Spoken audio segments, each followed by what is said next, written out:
Hey guys, hey ladies, hey friends, hey foes. We just wanted to take a second to remind you that while we're okay swearing when little ears are listening, you might not be, and that's okay. So here's your chance to pause us and wait for nap time, or pop in your earbuds. We hope you enjoy the episode. Put me in the straight jacket. 'Cause I'm a criminal. I need some medication. I'm hearing voices. I'm making bad choices. Welcome back to another episode of Done Playing by the Rules. I'm Jenna. And I'm Jenelle. What are we talking about today? I like when one of us sings. Okay, so another thing that we can't believe how many questions, which we love. If this whole podcast can be people asking us questions and us telling them all of our nonsense about it, I would love it. So we got I'm going to 1 just start writing in because I have a million questions about everything. How do It'll I make me research it. Jenna and I are unplanned homeschoolers. We both had secret dreams to homeschool one day and then never came to fruition. Then a little pandemic known as COVID-19 came through. Wait, so can you say the pandemic made our dreams come true? I don't think it. Do you feel like you're living your dream every day at homeschool? Some days is actual prison, right? You mean the other day when I was like, I just have to leave and I have to go. Yeah.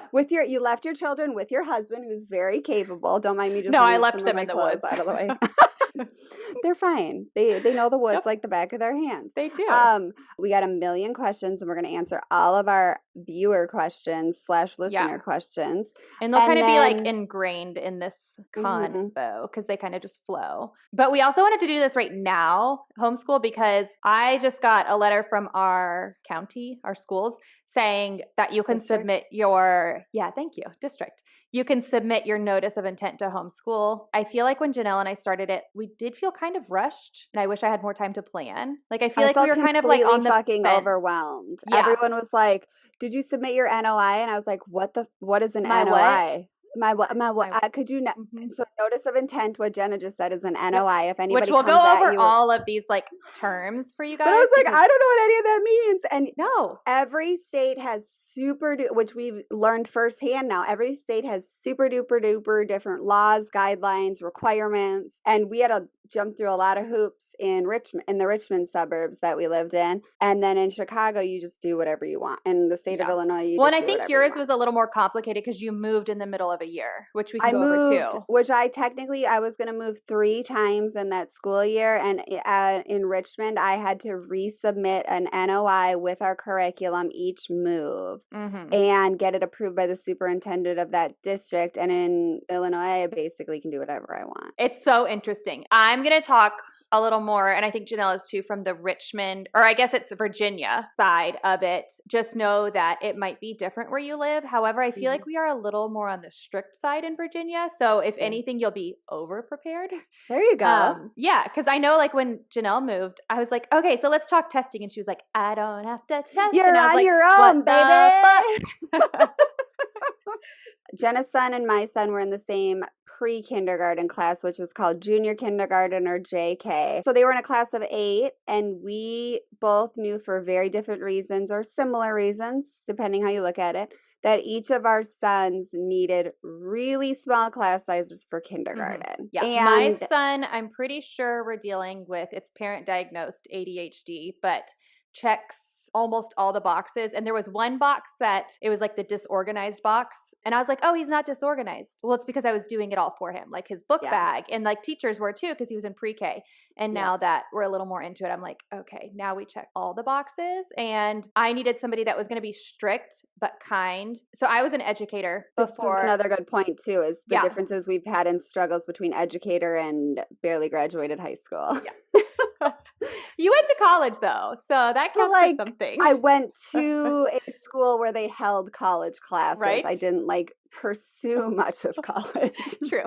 I knew personally, after being an educator and being in the education field, that ADHD is an issue where the child cannot control some of their behaviors. And I didn't want my son punished for that. However, I wanted him to have coping skills and have somebody that would work with him. That is kind of why we were like, okay, we can't send him into big mainstream public school, which, by the way, a lot of people don't know this, but you can tour all the schools. Well, it might be a little different right now with COVID, but we toured public, private, and then we looked into some of the like more earthy ones. We tried a Waldorf school when my son was little and it wasn't a fit for us. So we kind of explored all the branches, but every time I say we toured the public school, people are like, you can do that? And they loved it. They were so accommodating and kind. And I was like, if my son's going to go to school in a huge school, like he needs to see this. Like he's only been in a preschool before. Well, and that's a really good point too, because I took Zach to speech at a public school and he would always see like the classes changing and I could see his eyes like, Aww. and I was like, oh, there's no way this kid can hack like moving from class to class. And both of our kids have summer birthdays, so we had already kind of held them back. And there wasn't much more holding back we could do except for to put them in the smallest class size possible. So Zach has had history with speech therapy, occupational therapy, and physical therapy. And at the time, his speech therapist and his occupational therapist both really, really strongly recommended that we try to get him in the smallest class size possible because his speech was still a little behind and his gross motor was still a little behind. And so the school that he would have funneled into for kindergarten was at like, I think 170% capacity. So the class sizes were gigantic. He was so on the cusp of being ready that they were just like, I mean, he will survive. He has great social skills and he has great people skills, but you're going to have to really stay on top of all the extra stuff in OT, PT, and speech because he will be a little behind. And if you could get him in a smaller class situation for one more year, you would be in a really good place. And so Jenna and I being in the creepy cults that we're in together, got them both into the same kindergarten, private kindergarten. Well, we didn't even know. Do you remember we were going to go tour and my kid had been out of school for a week with the flu. We went back to school and you were like, we're going to tour this private school next to you. And I was like, oh, we're going today too. And our appointments were literally back to back. And we had hung out once at this point. And so I forgot about that. We talked about it on the playground and we were both like, what's the name of it? Oh yeah, that's it. Okay. Yeah. Oh yeah, that's the same one I'm seeing. And you weren't even planning on moving out here yet, right? We were going to drive. It was a deciding factor like for you to move out here. We were looking at only private schools and we had toured private schools in the entire Richmond metro area, like downtown Richmond all the way out to where you guys were. There was one school that was 5 minutes away from us that we sort of liked but was a little bit too academically driven, but all the other schools that we liked were 30 to 40 minute drives that I was going to be making twice a day plus whatever I did with my younger son. So you would be 10 minutes away from school. We were making a big driving commitment. And then we ended up planning to move next to the school and next to you, but you know. Yeah, our driving was the same. It was like basically you turn right or you turn left to go to public or private. And I did let my son decide. I let him tour both and I let him decide. And my husband and I were still on the fence at the time too, because I feel like with private school, it's a hit or a miss, honestly. I went to private school and I went to 2 different ones and one was great and one was I think it's very personal decision, as well as I know a lot of people told me don't do private school, especially if your son needs accommodations because private school doesn't provide services. But then I had a friend tell me, well, they don't know your kid like you know your kid. And so do what's best for your kid. And I was like, fuck yeah, we're going to do what's best for our kid. And if he needs more help, then we'll get him more help. But at this point, he needs this low, like, what do you call it? Yeah, like low class size, but like where there's not a ton of distractions. Like when we went to go tour the school and I was a kindergarten teacher, I know what it's like to have 25 kids in a classroom. And trust me, if I ever go back to teaching, I want to teach in public school again. I loved it. I don't agree with everything, but I loved it. And my son was so overwhelmed seeing kids do centers and his brain was just like, I couldn't even get him out of the classroom because he couldn't focus on me to tell him it was time to go. You could tell he liked it, but he felt very overwhelmed. Everything, the halls, everything, all the rules. And then we saw the cafeteria, and that was kind of the breaking point for him. And he's a very social kid. He's not shy by any means. Yeah. But he knows his limits in terms of focus and academics. He was really like, struggles with impulse "This ain't me, control. babe." Yes, his little mind was just going. So, Oh, my little and then we Effie. toured the private school, and we were very fortunate that the private school right by us was wonderful. When we moved out here, we made sure it had a good public school, and we didn't even check out the private schools. Yeah, it was a good surprise. It was a very, I would almost say like more nature-based. They walk outside, they have all these little buildings, and then they go to class in like different buildings, and so they're always walking outside. We had signed my daughter up. She was going to be in the class right next to him, which my son thought was like the coolest thing in the world. And so at the time, we knew each other, and we were like, okay, so we have 6 other kids in this class. Like, I think we can do this. And the class wasn't even full when COVID started. So yeah, it was because super you were small. Facebook stalking all the other parents, Jenna. I really was. And I'm like, did you find so-and-so? Like, maybe that's not their real name. I will say also the school was so open to communicating. At first, they were really hard to get a hold of. Turns out flu had hit hard for them too. So we're like, oh, I feel bad for you. Then they started answering our questions and were very kind and accommodating. And not only that, when we went on the tour, they answered my son's questions, which I thought was really special and unique. And I made it known, like, I don't expect him to come home and be in trouble every day. I expect you guys to help him. And they were very open and honest about that. And we met the teacher, and she was the perfect amount of strict and the perfect amount of kind. And then the pandemic hit. Yeah. So school went out for everyone. We already had our kids enrolled. We had already all put our down payments in. I had Mikey, my younger son, enrolled in the younger kids class. My husband had fought to get Mikey a special schedule because I didn't want him there 3 days a week. I only wanted him there 2 days a week. It had been like this whole thing. And then I was like, so the private schools could do a lot more with staying open during COVID. And so their numbers skyrocketed. We were like, well, shit. So now we're going to pay an arm and a leg to have our kids in the same predicament that they were in before.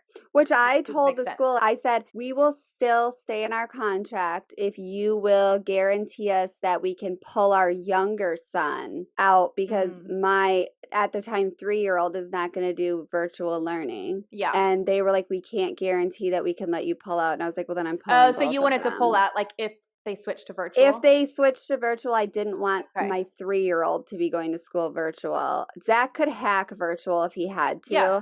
Mikey couldn't, and I wasn't going to pay that kind of money to have a 3-year-old doing virtual school. Mikey was literally just going there to, like, socialize and to get I was going to say, let's face it, it was more for us at that point. Oh, I remember telling my cousin, and my cousin was like, you need a break. Like, you need to put your kid in something, and now. Yeah. And so instead of having a break, we said, fuck that. Let's all stay home every single day for a million days in a row.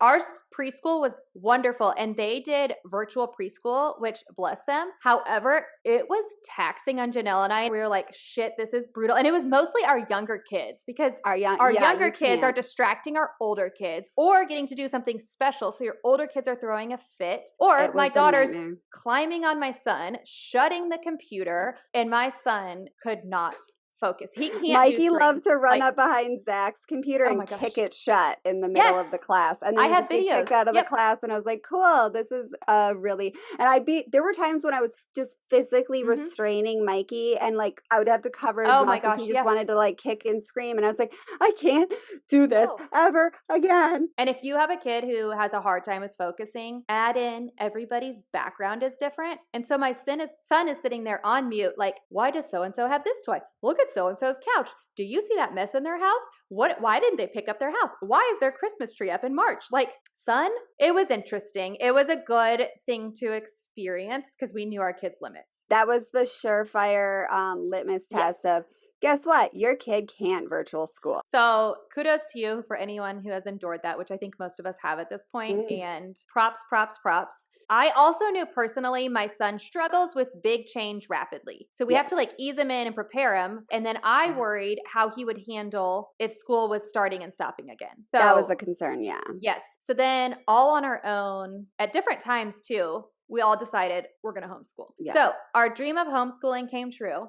Basically, Parts Jenna of it and I are a have dream, parts of it really are not. high anxiety, and we are, Mhm. as adults, also do not do well with unexpected change. And a big No. part of it for me even was selfish. And Mhm. I was like, I don't want to not know if my kid's going to school tomorrow or not. Yeah. That's too much up in the air for me all the time, and I don't want to be living in that weird, like, waiting for the Mhm. email limbo. With anxiety, I was also like, I want my babies close to me right now. You were I need to scared. make sure they're okay. You have Mhm. legitimate germophobia, like, diagnosed, and Yeah.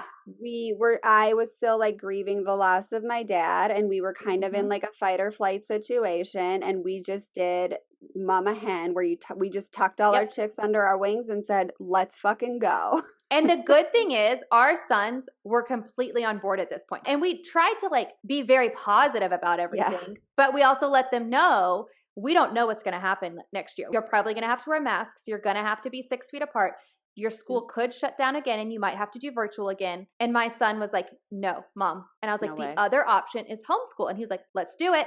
So we dive right in. So here we are in this homeschool world. Janelle's doing it. She knew another neighbor who's now my neighbor was Mhm. homeschooling. I'm like, okay, this is cool. Let's just do it. It's not that simple. First, you have to submit a NOI, which is a notice of intent.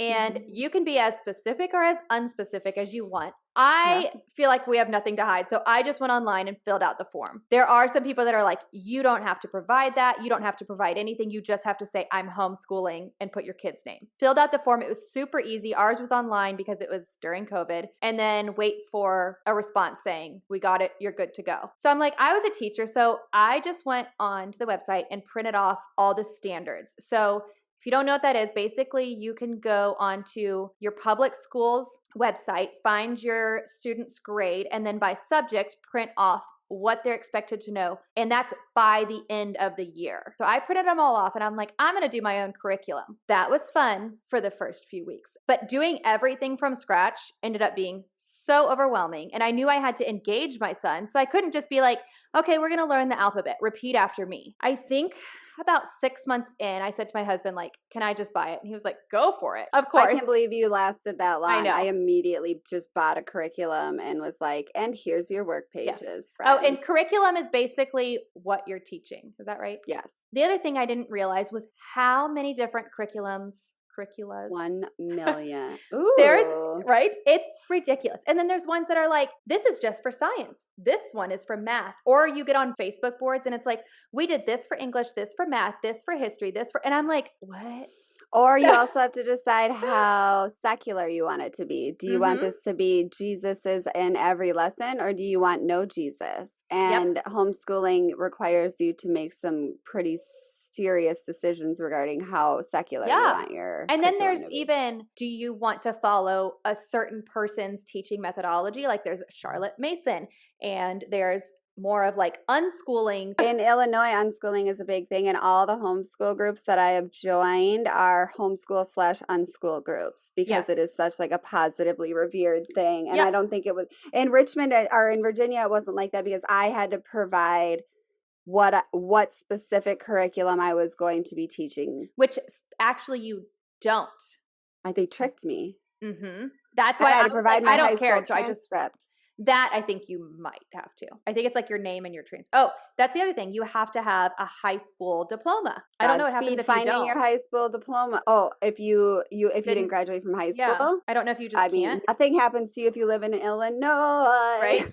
So there's another one that You have to we didn't forge know. it. Do you want to show this GPA or should we block it out? I told Jen I had like a full existential crisis because my GPA was so low in high school that I was like, they're gonna reject me. And Right. our other friend that homeschool was like, they can't reject you. And I was Yeah. like, when they see my GPA, they're gonna Yep. reject me. So yeah, so then there's like also nature-based, which is what I started out as, and it was great until my son basically wanted more. And I was like, okay, I need to give him more. So that's when we bought The Good and the Beautiful. If you want to write that down, I get asked all the time. I love it for elementary. I don't know if we'll stick through it. It's simple. It does have moral lessons as well as even art lessons kind of tied into. I love the art in it. Yeah, like the reading and the math, as Mhm. well as there was one place I could go to buy it all. They have options for downloads. so you don't have to spend a ton of money. They have options where you can just say, ship me everything. Manipulatives, I want it in a binder. I want the whole shebang. I bought that's the other thing. With homeschool, it's like levels. And the good thing about the good and the beautiful is that it gives you test assessments to tell you where your kid is. Because I actually had to go under kindergarten for Zach for reading, and then at kindergarten for math. And now he's doing first grade math and finishing his kindergarten language arts. Yes. And so you can kind of like stagger it based on their needs. I mean, they have everything from like handwriting to science. And it does get overwhelming. I'm not going to lie. If you are interested in homeschooling, feel free to pick our brains. I will say I only bought reading and math. Everything else we do on our own. We do our own science lessons. However, school was getting super long for us because we do sight word practice. We read an interest book. We do writing. We do math facts. And then we do our lessons. So it was getting super long with science tacked on. I told my kids, because they're not tested on science in the kindergarten level. So we are going to do science all summer. Kindergarten is language arts and mathematics. The rest is all up to you. They recommend adding in science, history, and handwriting, I believe. Yeah. So then you complete your days and we're just kind of doing review and having fun. I ordered his test. So that was insanely overwhelming to me, the testing process. That was really stressful. And when you kept texting me about it, I was like, when should I tell her that I don't have to do it? Because this is awful. Yeah. I felt so bad for you. So then I go to our next friend and I'm like, what the hell do I do? And she was also a teacher and she was like, I don't know. So the tricky thing is most states, you do not have to test a kindergarten level unless your kid is 6 by a certain date. Yeah. Ours was, I don't know. They were talking about 7. I don't know. Yeah. So basically, since Jenelle and I gave our sons an extra year, we had to test at the kindergarten level. I felt like there wasn't as much research out there about it. I did join this group called Heave, which I think the name is awful. The name is awful, but it makes sense if you read it as what it is. It's what Homeschool Home Educators. Educators Association of Virginia. I wrote it down. Heave. If you are in Virginia, join that on Facebook because they are fucking angels. I sorted through so many posts and I was still overwhelmed about testing in kindergarten. I felt confident for when we get to first grade. So I was like, hey, I'm sure this has been asked a million times. I'm still so overwhelmed. Can someone help me with what test is best for a kindergarten student? I have never tested before. This is all new to me. The admins of the page were responding to me like, here's links. Here's what we suggest. Here, look at this chart. Nice. Look at this. They weren't like, oh, see other posts. And then other moms were chiming in. You're not allowed to ask this question. Right? It's pinned at the top.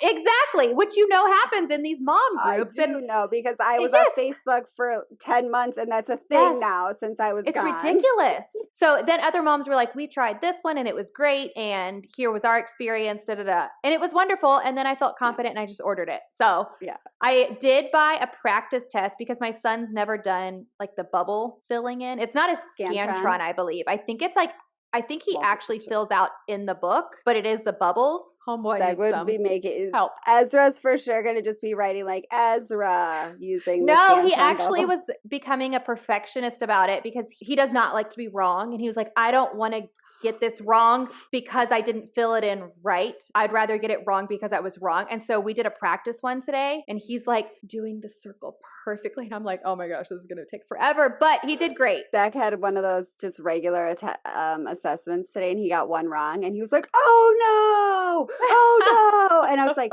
no, you got 36 out of 37 and you have to think about retaking it at 30. You got 36 out of 37. And he was like, what do I do?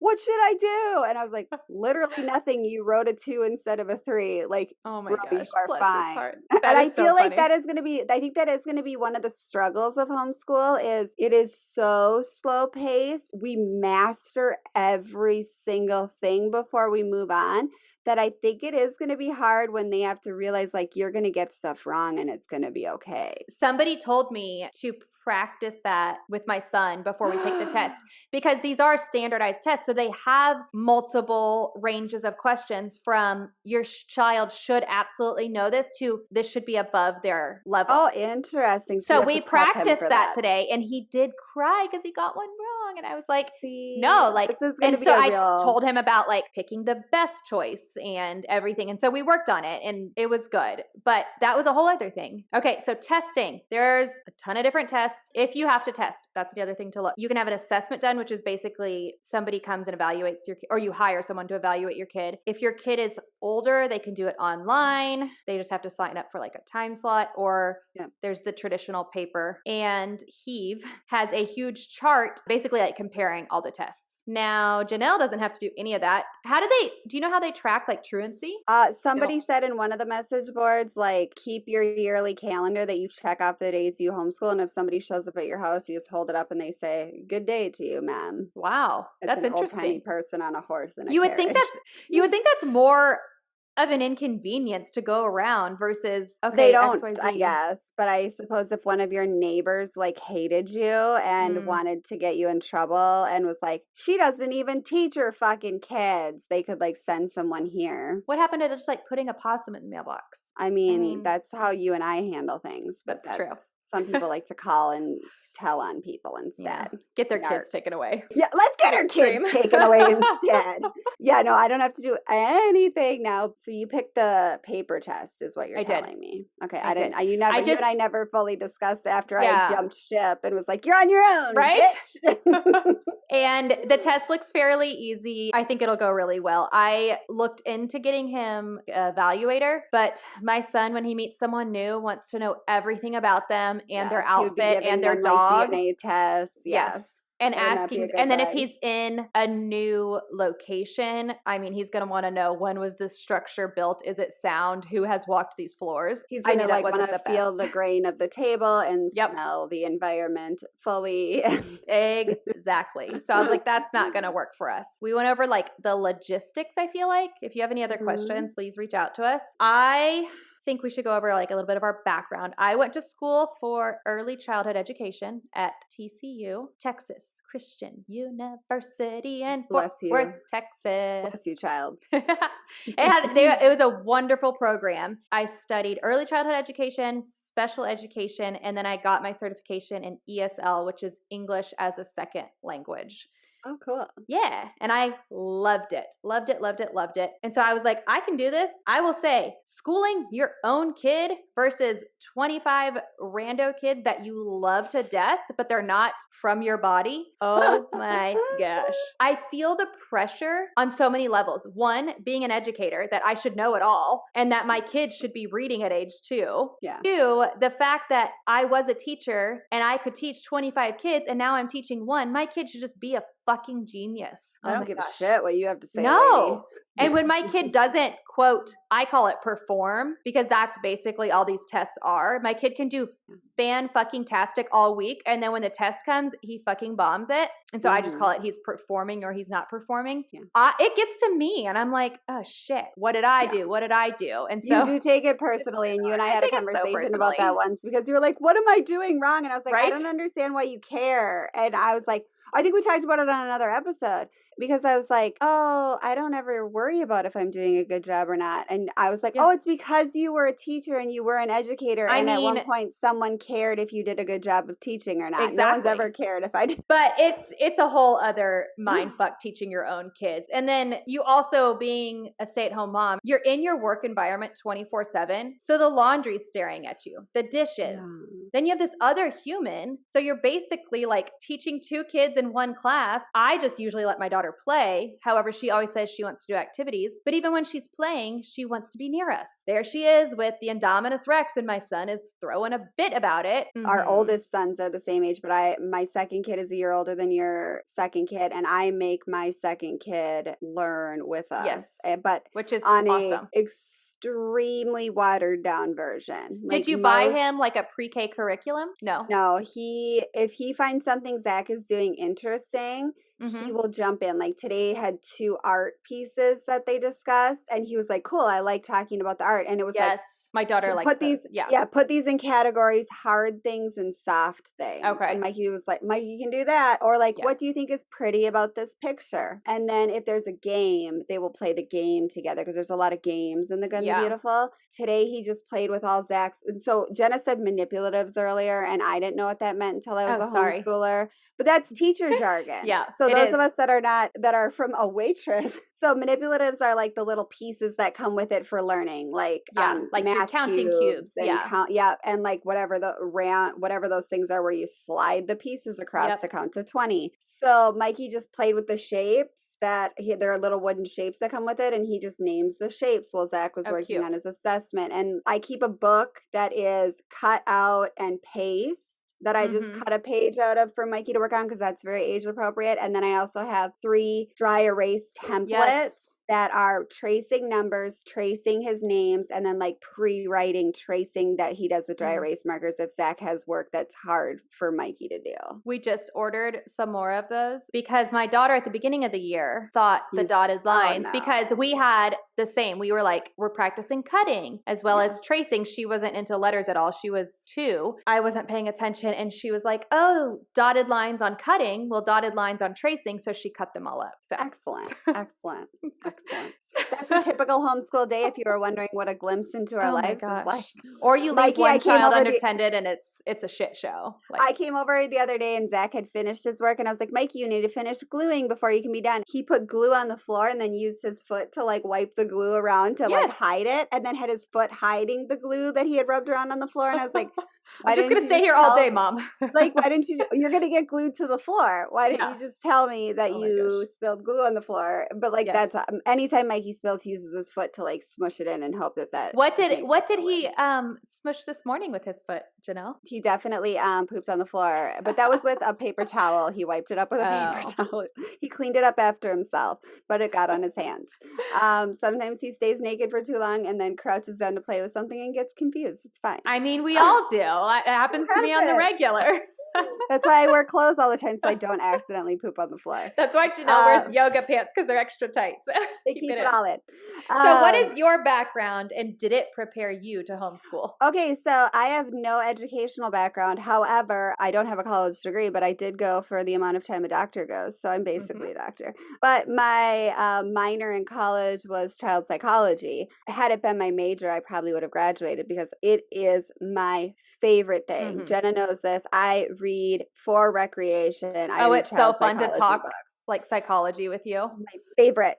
If I had 15 hours spare time every day, 5 of that I would dedicate to reading child psychology books. I love reading about how other kids learn in other countries. I love the Danish ways of teaching. I love outdoor teaching. I love play-based learning. I love all of these things. And that was a big reason we ended up at the preschool we ended up at. And just all of my background in child psychology and child rearing made me very sure I could do it. Also just like a false sense of bravado, perhaps. Well, and I think we also had personally like support. We were both like, I'm pretty sure we're going to do this. And I remember each day we'd be like, what's your percentage? At one point we were like 50-50 because we were trying to decide between our private school or homeschool. And it would go up slowly. I did feel more secure knowing we were going to be doing this together and we could kind of bounce things off each other, especially with our kids being the same age. And we had our third friend that was super good at researching curriculum. And so I was like, I don't know what to do. And our third friend that homeschools was like, this is the curriculum I'm going to use. Look at it. And I just ordered all of it because I knew that she knew what she was talking about. I just dove headfirst into it. We never quit homeschooling over the summer. So when school went out, we homeschooled all the way through the end of the school year and then just continued right through the summer because Zach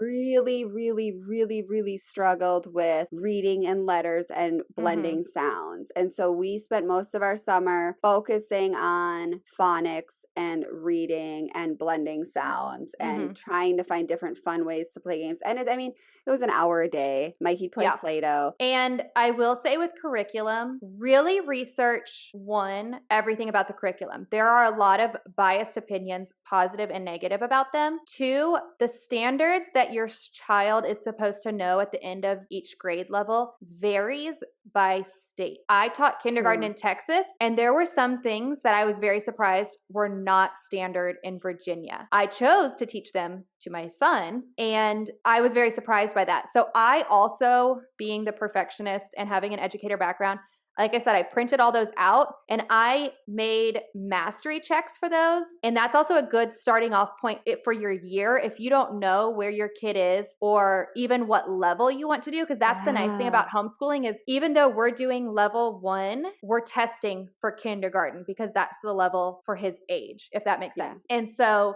take that into consideration when you go into it. You can, like I said, the curriculum, you can print it off, look at it per subject and just say, my kid knows this, this, this. Oh, I don't know if they know this. Let me ask them. And there were some lessons, even in the good and the beautiful, that I was like, this is a little too basic for him. I'm not going to just teach it to teach it. We're going to skip over it. Yeah. And that's a pro of homeschooling is you can do that versus when you have 25 kids in your class, your lowest student is not going to know that stuff. And so you have to teach the absolute basics. And so your more advanced students, if you have a good teacher, hopefully they're giving them different levels of work, but that's also a lot on a teacher. So don't expect it. I feel terrible for teachers that just, I mean, I feel terrible for teachers through all of this because this has been a living nightmare of a year for them. But also I never even thought about that. That you have to try to I teach taught multiple levels of children in the same classroom. That would be so stressful.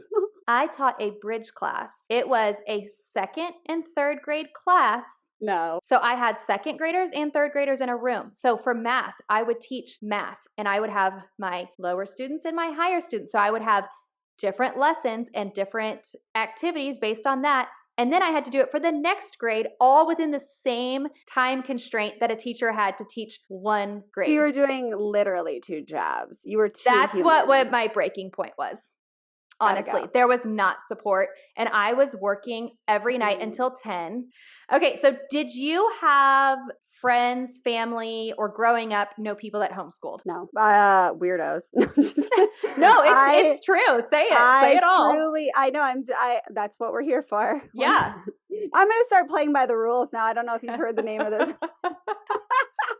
But I knew a couple when I became a mom, I knew a couple of people that homeschooled that were not what I would consider outliers. And I was like, cool, that's like my jam. I would love to do that. And they were doing it for the same reasons. Like my kid is really advanced in one area and not so advanced in another area and needs something that one grade can't offer them. Or like one of my girlfriends has just the smartest like 7-year-old daughter that could probably go into 5th grade. And so like there's some kids that just don't quite fit into the proper molds here. But growing up, I knew, I think 2 families and they all had like 8 or 10 kids. Yes, tons of kids. Yes. Tons of kids. That was the only family I knew too. Within my own not immediate, but my own extended family still, I am kind of seen as the weirdo because I'm homeschooling because it still has that stigma of being the thing that people with 8 or 10 kids do because the older kids teach the younger kids and that's part of their like religious choice or you do it for this reason or that reason. I clearly was not homeschooling for religious reasons. I don't know if you know the answer to this, but what does it mean when they say religious reasons? Is that they prefer to integrate religion into all of it or their religion They'd like it to be more religious, but also there's a lot happening in the world right now in politics and stuff where they don't want what is being taught in school to be taught to their children. That makes regarding sense. Sex and then like regarding transgender education. I jokingly say I also homeschool my kids for religious reasons, but the opposite. Where like I want to be like on Columbus Day we talk about Pocahontas and and Sacagawea. And I want to talk about all people non-binary. I want all of us to be buds. And that's your religious right. Religion was my truest calling and I felt that way. I would pull my kids out too. Yeah, the only family I knew growing up that homeschooled was one large family. Their kids were awkward and that's what we get a lot. Came off as rude. Even being an educator was like, my kids will go to school. Then I had kids and I was like, my kids will school based on what that individual child needs. Yeah. I think my daughter will do great in a traditional school. Absolutely. My son, not so much.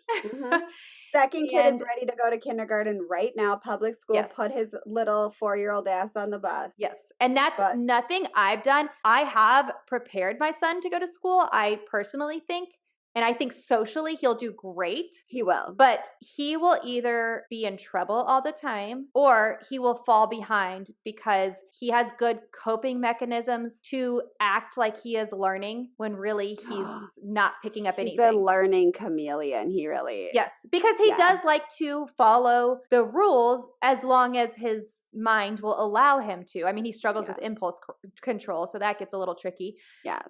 But he does like to follow the rules. So if he's supposed to sit there and be quiet and listen to the lesson, he's going to sit there and be quiet, but he's not going to listen to any of the lesson. But his brain is going to be like, rocket, dragon, Godzilla, dinosaur. and he's going to be picturing his teacher as Godzilla. Yeah. Yes. And he's the kid sitting in the back of the class drawing comics that gets in trouble, but then makes $1 million later in their life for drawing comic they're going to books. be all right. So, they just I mean, need he a little already bit draws of time. comics. Exactly. And I think that's another thing that we should point out is that you and I are choosing to continue our homeschool journey next year, even though realistically school will be back to, by all means, normal. So let's break the socialization stigma. I, now having school-aged kids, have met families who have private school, public school, homeschool, hybrid, which I will touch on in a second. Personally, I think a lot of the stigma came back in the day. It was not common to homeschool your kids. Yeah. Now it's super common, and there are homeschool play groups or homeschool community groups that you can get together and socialize. I know that was a big question that we got.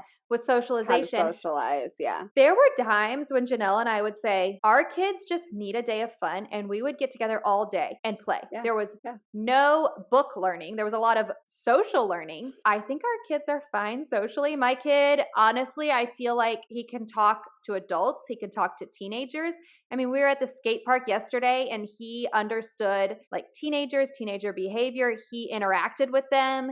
He was not that awkward kid. He was not that asshole kid either. And he did great. I would say he is socially advanced. And so what is your reasoning for staying home next year? So next year, one, there's not a small classroom setting available to us right now. And two, my husband and I have looked into buying an RV. My husband is still working from home, and we don't know if that's going to be forever, but right now it's another year. So we are going to homeschool, and my husband is going to work, and we're going to travel. I don't know if that opportunity will ever present itself again. I don't think it will. And if my husband goes back in a year, I don't want to regret that and be like, I wish we did that. Like, these are memories my kids can make. And we do know how remarkably privileged we are to have the ability to travel and roam the country freely. But that is a big one for us. Is a year of travel, a year of the world reopening, and us getting to go enjoy all the experiences that we kind of hid away from for the last year. Exactly. My kids also, because of kind of, which I've touched on in other episodes, some of the like lasting effects of the trauma of watching my dad pass away, need more time to kind of assimilate to new things. And so the COVID situation still being a little bit precarious right now, I think it'll still be a little bit precarious coming into September. And if I were to just shove them back, I think they would have an adverse kind of psychological reaction. They just need another year of transition. My son asked to be homeschooled. We talked to him about it, and he wants to be homeschooled next year. And I do take that into consideration in all my decisions. I was going to ask you, how do you socialize your kids? It is hard, and I will say my one tried and true, which is from all of the psychology reading I have done in terms of young brains developing, the truest truth that I've come across in all other cultures besides ours is that children under the age of 7 really I know what you're going to say. Bitch, I'm going to say it. They only need the socialization of their parents. A lot of the cultures that have the happiest kids hold kids out of school until they're 7, which we tried our hardest to emulate in sending our kids to school as late as we could. And so socialization wise, my kid has a brother. You're welcome. I gave you something out of my vagina, and I you can birthed have you that. Your socialization. You're fucking but even kids that are single children, we're letting the kids play with neighborhood kids, but we are noticing some differentials in my kids and kids the same age as my oldest there's a little learning curve. He's a little bit unsure of where he stands, and Jenna has had to talk me over that a few times in terms of, well, he's at the age where half of the kids want to do pretend play and the other half want to do big kid play. And so Zach was having trouble kind of bridging that gap, and he's not super athletic. There's been a couple of incidents since we moved of someone saying something to Zach and Zach taking it real personally in regards to like, he's slow or he's this or he's that. So we're kind of in a working situation of working on, here's what you need to say to someone instead of saying something to me. But I think I'd have to teach him that in public school too. Exactly. Like, that's very somebody would call him slow at school and he'd not tell anyone, and he'd tell me when he got home, and I'd still have to coach him through like, no, you need to say I don't appreciate when you talk to me like that, and I'm not going to play with you anymore if I don't like the way you talk to me. Like, I would still have to explain that to him if it was happening at school. And you have to think like Zach's coming into a pre-existing group, which we all know as adults how hard that is. They already have this ebb and flow of their group that works for them, and he's coming in adding another little figure, and they don't know exactly how he fits. He doesn't know how he fits. And so Zach doesn't really come in quietly to any social situation. Zach's coming in full bore, like, hello, everyone, I'm here. Like, could you just like sort of fade into the background and see what the group's up to before you take over? Yes. And even after school, like when your neighborhood kids are out playing, guess what?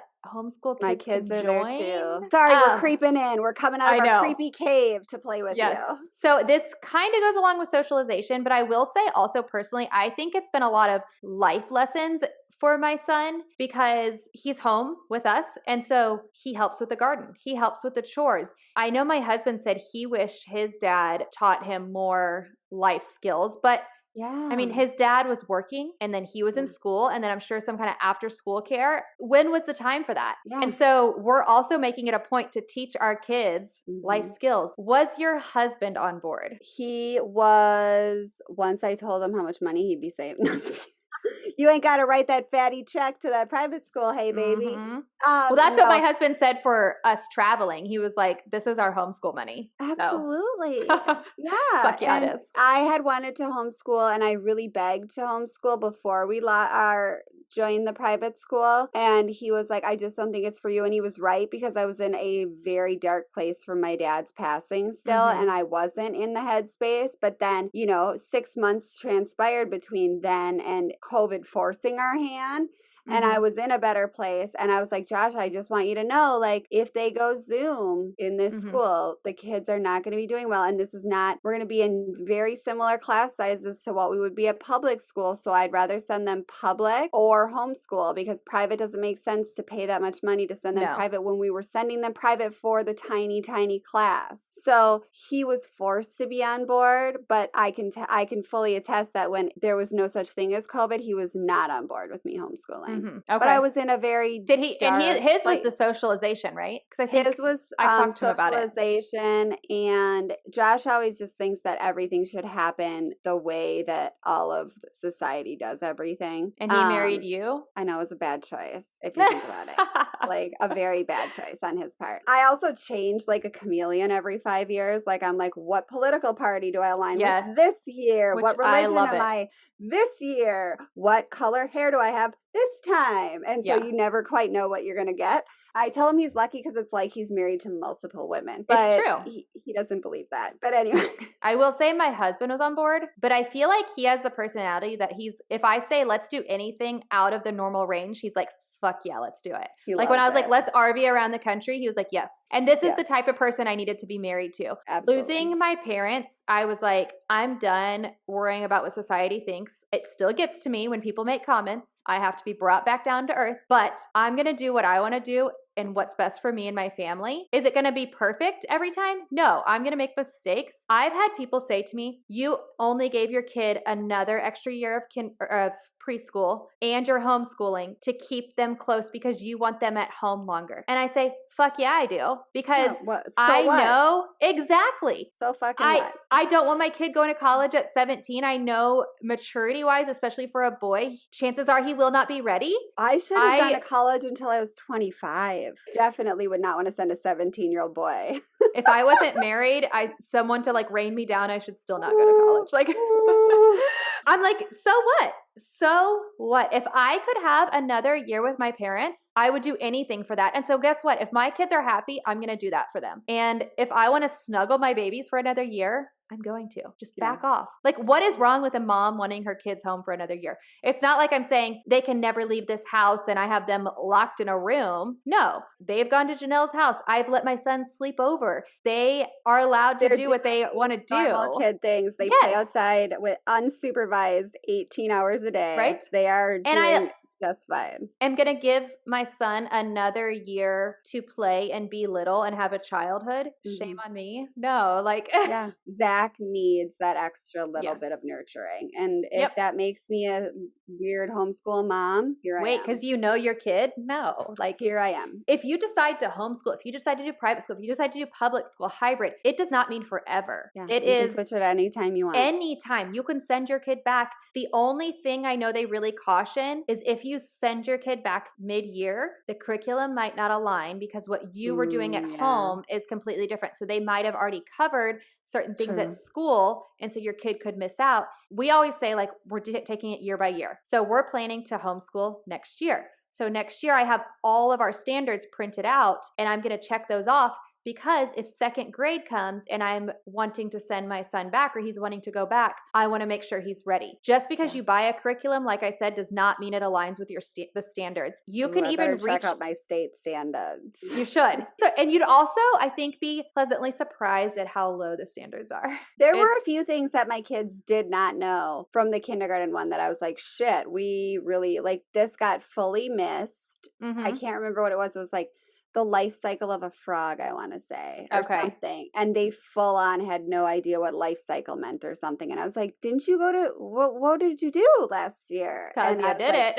Yeah, I was like, okay, well, I guess we have to there was a few things they had to like full on relearn from the standards of last year that I was like, they have no idea about this. And I think that's another misconception is that homeschool kids are behind socially and academically. Well, as a parent, and if you're choosing to homeschool, personally, I think that's your prerogative to make sure that doesn't happen. Yeah. Also, reach out to your public schools and say, do you have a recommendation for curriculum? There are resource people that can help you navigate the homeschool world, and it's usually the person you get your notice of intent from or send to. Ask for help. Don't be afraid to ask for help. So we've talked a lot about pros and cons. Here are some from our listeners. I'm so excited as well as I think we need to add in some of our cons. Yeah, we've really talked this shit up and it can be nitty gritty sometimes. It can be fucking insane. So a pro, somebody said easier mornings getting ready for school. Yeah. I will agree. Our school that we're sending our kids to started at 8:10. My daughter sleeps till 8:40 most mornings, sometimes 9. What the fuck are you going to do, Jenna? And my son, I mean, he's a good like 7:30, 7:45. I would have had to be waking those babies up. Guess how many times a week I say to my kids, like, you would have already been in school for 2 hours by now. And they're like still up there, like brushing their teeth and wrestling naked on the floor. And I'm like, if you our mornings, for the most part, unless we have some like an appointment, I lay in bed in the mornings and get stuff done on my phone. So I post stuff for the podcast and I do it first thing in the morning. So it's not on my mind all day. Yeah. I order groceries, do, whatever needs to be done on my phone. And so a lot of people will be like, you're so great at communicating in the morning and then I don't hear from you all day. Are you okay? I'm like, yeah, but that's my time on my phone. I know when I don't hear from Jenna for 4 hours from like 8 to 12, I'm like, she's fine. It's fine. She's probably in homeschool. She'll be back. And my kids go outside and play, go upstairs and play. They sometimes decide to make breakfast. They go hang out with dad. They go to the garden. They do kind of what you would do on a weekend, I guess. It's I love the mornings. Like my kids run around in pajamas. It's honestly the best part of homeschool is just. Yes. So another person said there were no schedules, and I agree. We homeschool sometimes in the evening, sometimes early in the morning before my daughter gets up, sometimes during nap time. Our main time is 8:30, 9. We do homeschool and then I work out and then we do lunch. They usually do lunch while I work out and then we're kind of done for the day. But that doesn't always happen. Sometimes we have a play date at 10 and so we don't do homeschool. Sometimes we'll just read a book before to get that out of the way and then we'll do homeschool during nap time or later in the day or Saturday. Yeah. Or we skip it. It's so nice. And I will say another pro is just having everyone together. I feel like my kids have learned a lot about communication, as well as you can tailor interest to your kids. Was it The Brave Learner, the book Yes. that talked about that? Mhm. And I do that a lot with my son, especially if you have a kid who has a hard time paying attention. Tweak any lessons, whatever you can do to get your kid to learn.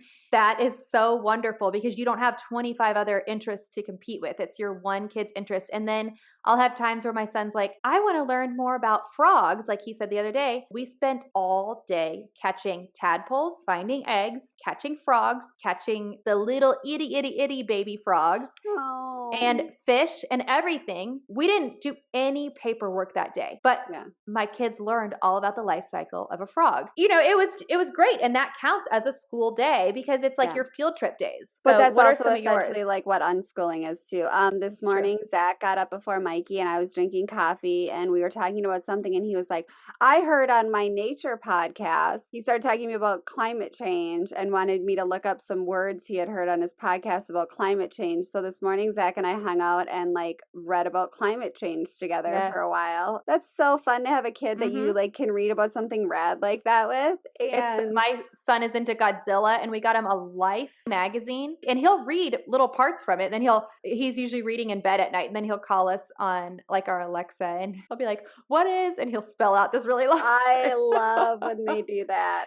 Zach was trying to read a word today, and he was like position or something, and he was like, my gosh. Potiayon, and I was like position. But we also got him some science-based comic books because Ezra got him into comic books, and so we're reading a lot of those, and they're about like dinosaurs and mineralization and things like that. Our schedule is kind of like yours, and the good thing about homeschool is our program at least is designed to be 4 days a week. My kids really benefit from learning for 2 days, having a day, which if you read a lot of these books, an absorption day, and then 2 more days of school. Yeah. So we almost always skip Wednesday, and our other friend that homeschools almost always skips Friday because they're just like over it by then. But my kids really need a day in the middle of the week to kind of like let their brains like catch up. That has been one of the better pros of homeschool is they wouldn't have that at regular school. When they come back to school on Thursday, their brains have really caught up and they're really quick and with it again, where the atrophy, I think, really would set in if we went 5 days a week. And again, it's knowing your kids and you can do that. Yeah, we don't start school until September because my son has an early September birthday. And then we go until I feel like we're done. I know some people that school kind of like you did all year. So they just do shorter days. And that's what their kids have picked to do. But that's Zach too. Zach is very type A and needs that anchor of school in his schedule. Yeah, you've always said that. Yeah. He needs it. And when we don't do it, he kind of starts to spiral a little bit. And we'll be much more lax on it during the summer, but there's always going to be an hour of learning that is set at a certain time where we have our little rituals, and so we'll go right through. So I think the biggest overall pro for homeschool is freedom. Freedom to choose what you teach, when you teach, how you teach, where you teach, as well as like knowing your kid and tailoring it all towards that. So let's talk about the cons. Dun, dun, dun. You have to spend 24 hours a day with these small humans that you thought you had ejected from your body, and now they're back. One that we got from a listener was missing peers and playtime. And again, there are many ways to go around that. You can decide how much you want your kids to interact. There are, especially for the younger kids, there are so many out there. There's like Wild and Free, there's Free Forest School, there's Hike It Baby, which you could take your kids on hikes during the day. So you can do all of that. It's up to what you want to do. But I think that's a fair con too, is that Zach really loved going to school with his same little, because he's a creature of habit, loved going to school every day, seeing his same friends and having his set social circle and his set schedule, because those teachers had a very set schedule. If they're that type of kid, they're going to miss it. There's this homeschool family I follow that's in Hawaii because you guys know one day I'm going there. Jenna's dream will be her ending up in Hawaii. And the parents take turns teaching. And so they kind of say the parent is in charge of science.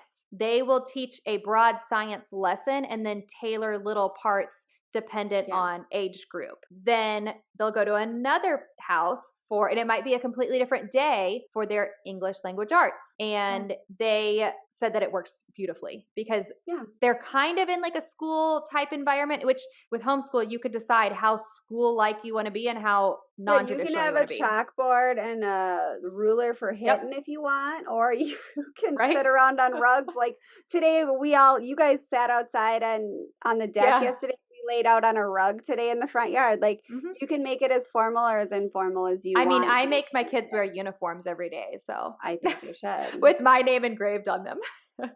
Jenna is my teacher. Yep. So another con was that when they put their kid back in school, they were behind. And again, I've heard that and I completely agree. And if you just need to make sure you do your research and get all the support you need to make sure your kid doesn't get behind. Well, and I also talked to that mom a little more and she said her daughter, I believe she said she was already behind and then she homeschooled and it just didn't quite get her up to where she needed to be. I do believe there are kids that are just not super compatible for homeschooling and whether that be and parents. Yeah.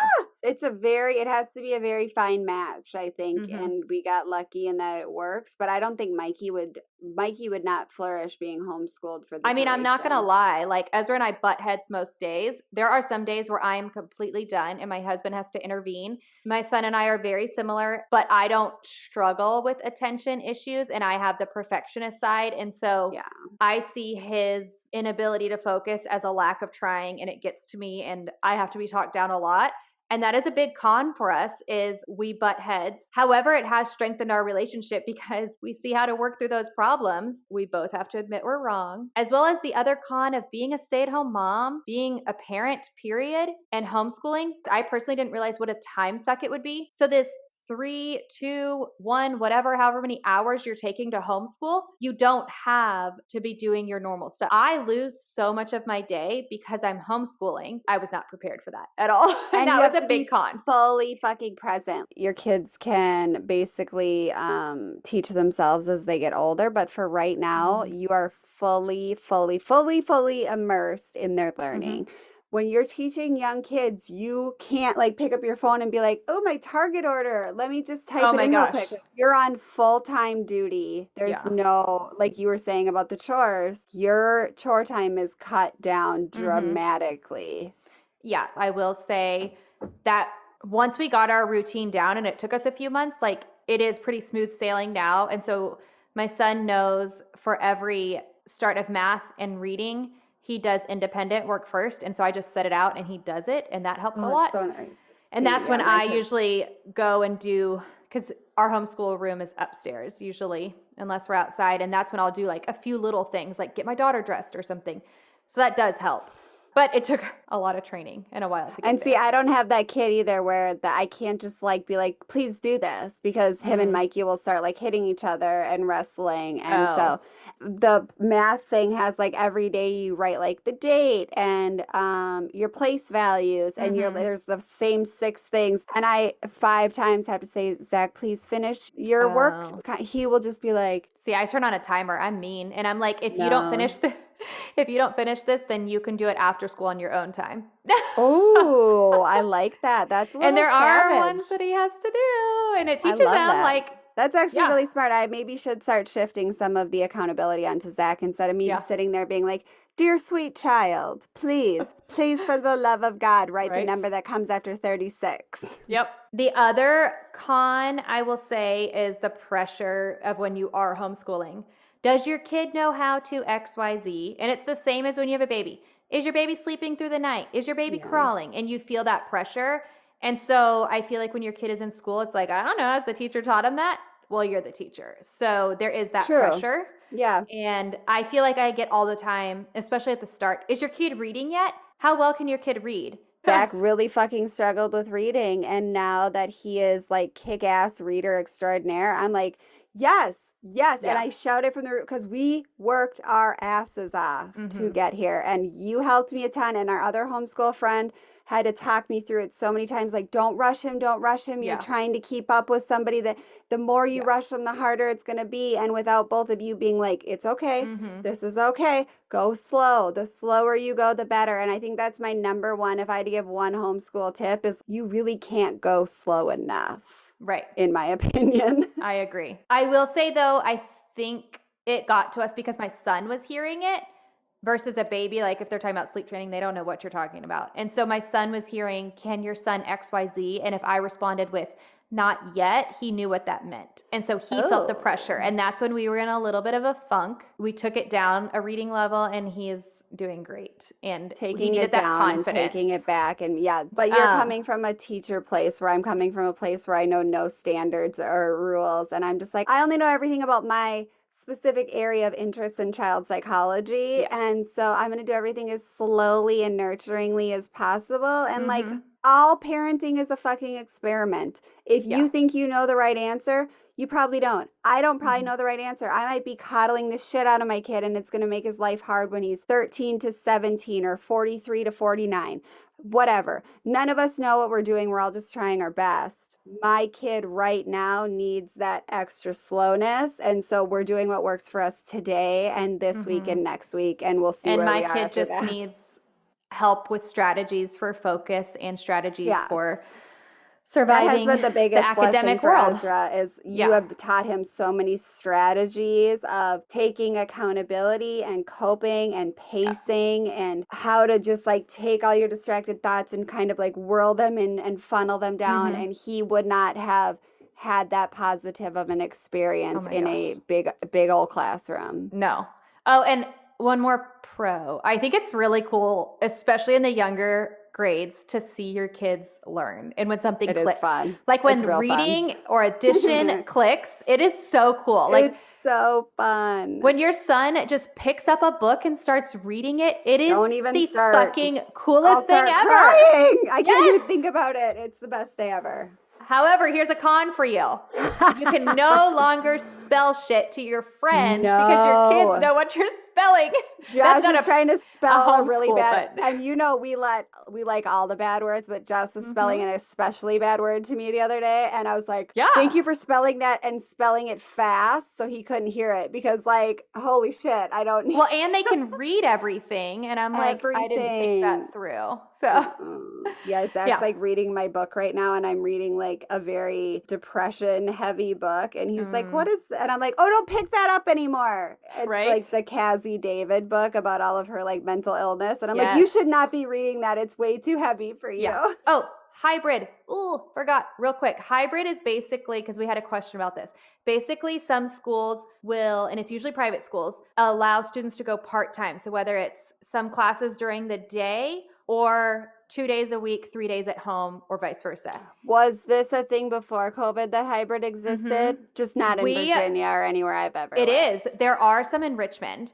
There are some in Texas. I know that. It was our wish before private school. It's what we really looked into. I never heard of it until 2 months ago when it became a realistic thing because of COVID. But it was one in Richmond, and I'm not sure if they had it for elementary. I know they had it for upper, but I was not willing to drive that far. So that went into it. Our public school is now offering hybrid, either virtual or in person. So you can send your kids any age up to 2 subjects a day, and then the rest would be homeschooled. If it's still around, which hopefully it will be in 2 years, that is what we are hoping for, because you can. Rad. It's kind of the best of both worlds, right? It's a privilege because the mom has, or parent or caregiver or someone has to have a flexible enough schedule, especially if you pick 2 subjects that aren't back to back. You are going to be driving a lot, but I think it's rad that a public school is offering this, and you can do it, like I said, virtual. I thought it was a really cool option. So it's extremely cool. And I think that all schools should be re-examining how they were doing things before, because killing these sweet, beautiful teachers for what they're being paid is not the jam. No. I have a lot of girlfriends that are teachers, and the stuff they tell me for how much they get paid, it ain't right. Yeah. It Just ain't. add in And the parents and the politics and all of it. woo-hoo-hoo. So we are an open book about homeschooling, are pro all of it. We are pro whatever works for you. I am not anti-public school. Like I said, I loved the public school I taught at. It's just not right for us right now. Shoot us with your questions. Hit us up on Facebook, Instagram, email, doneplayingbytherules@gmail.com. All of it. We want to help you guys. We want to help you decide if this is right. We want to answer any questions, anything. And also, we're going to need you all to do us a big favor and subscribe, rate, and review the podcast because we are getting really exciting things happening. We're starting Think to promo codes. Let us get you some promo codes. So go rate, review, and subscribe to the podcast. Listen on Spotify, listen on Apple, and it would mean so much to us. And we will continue to answer all of your questions, and we will highlight every one of your topics that you are not talking with your friends about, but you want somebody to talk about. We'll do it. And we should also plug the website. You can anonymously request topics and anonymously make comments on the website doneplayingbytherules.com. So Shout if you don't out want to Amy. Thank you, Amy. If you don't want us to ever know who you are and you want to write like, I want to know why my husband's this goes into this part of his body or whatever, What the fuck is that? I don't know. Or if you want to write to us about your pleather kink, like write to us about whatever and we'll talk about it. And you will be fully anonymous on the website because Instagram, everyone knows, is not fully anonymous. No. And while you're at it, call your therapist. And take your meds. 2, 3, 4.